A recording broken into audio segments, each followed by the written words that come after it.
Thanks, Lauren. You know the slogan of Donald Trump by now, Make America Great Again. Well, they're rebranding each day, and today is Make America Work Again. As you say, a focus on the economy on this day, the second day of the convention. Let's discuss the economy now with our guest, John Tabacco. He's from YourVoteYourMoney.com, a website that he founded. Let me start with a rather obvious question. We all know that the economy is one of the very big issues in a US presidential election, but is it as big, say, as 4 years ago? Are the numbers as bleak? The unemployment figure 4 years ago, 8.1%, now down to 4.9%. Perhaps not as serious as an issue as it was? What's your view? Well, at YourVoteYourMoney.com, what we do is we provide the unvarnished truth, the sentiment of the people on the streets of New York City, the capital of the world. And when we send our reporters out to the streets, we send them out with no agenda. We give them the question of the day, and they come back and cut a piece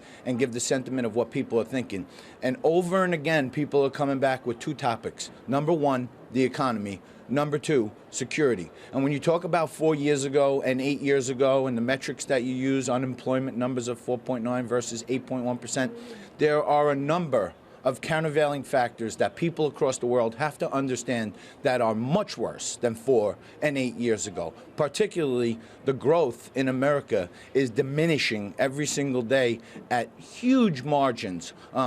And the numbers that we see here reported as unemployment are kind of BS. They come out of the Bureau of Labor and Statistics. I like to drop out the L and say the numbers are BS because it just reports people who are no longer collecting unemployment. And the real underemployment number is a lot closer to 10, 11%. So I'd say it's a lot worse today than we were 4 years ago. Donald Trump says he's going to cut taxes, big cuts in taxes. At the same time, it's not clear where he's going to cut spending. So how is he going to balance the budget? Well, I think we hear a lot of rhetoric coming out of the conventions for years and years. I've been at the last 3 conventions, and it's very rare that we hear any of the planks at the convention turn into hard and fast policies. People want to hear about lower taxes. People want to hear about less bureaucracy, less regulation. And these are the things where I think Donald is setting the bar high, and then he knows when he gets with a Congress and a Senate that's going to keep him in check, have a great running mate that moderates him like Mike Pence, I think he knows that's going to come in a little bit.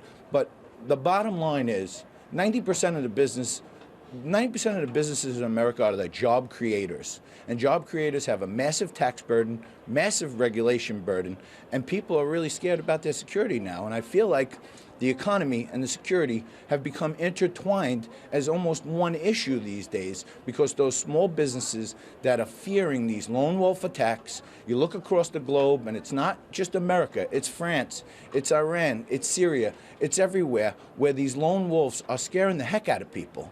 And when people get scared, they're uncertain, they don't go further from home. They don't spend as much money as they should. They sit home, they hoard their money, and they hope that they're not another victim of a lone wolf attack. So I think the security is really intertwined with the economy today, and it makes it a one big issue. And I think Donald Trump's policies, especially to make America safe again, is something that will not only make America safe again, but if you look across the globe, under Barack Obama, terror, fear, uncertainty is up immensely, and I think the world will be a better place under Donald Trump.